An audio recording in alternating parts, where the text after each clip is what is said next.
Mi, mostra Mi, papai.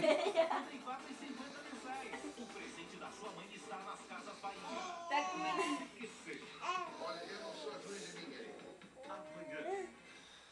Tira medo da boca. Eu gostei da CQC. Amanhã, 10h15 da noite. Conga, conga.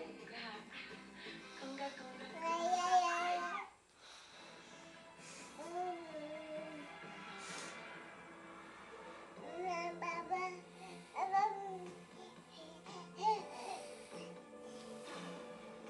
Não, sandália não. Tá. Dá. Solta. Corta no pega no extremo. É pra gente não segura você fazer isso. E a gente tá fazendo um corte na região Parece um lateral pinguim.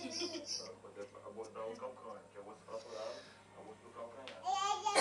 Como essa região é uma região com uma cicatrização difícil, então a gente precisa com bastante delicadeza.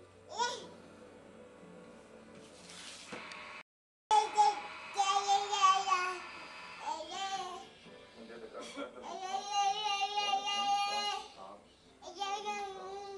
da velocidade. Para de comer abelha. Aí tu não sabe. Aí tu não sabe. Hã? O quê? Tira medo da boca.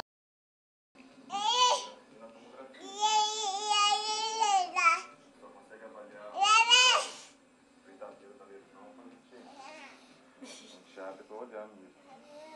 Nós estamos conseguindo montar a articulação. Não precisa amarrar a boca, pode falar. É? Bastante Não precisa amarrar não, pode falar.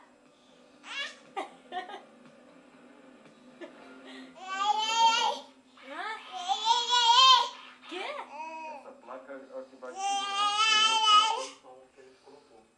Porque ele está tudo quebrado. Então ele não consegue se manter Pula. na posição sozinho. Pula. Aqui é o resultado final da cirurgia. A gente conseguiu Joga beijinho. Joga beijinho, papai. normal de Beijo.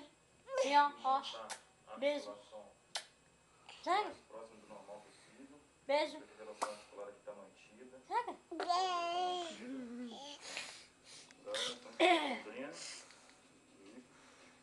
Dá aqui pra trás. Você classifica as fraturas em gravidade? Vai lá pra andar de novo.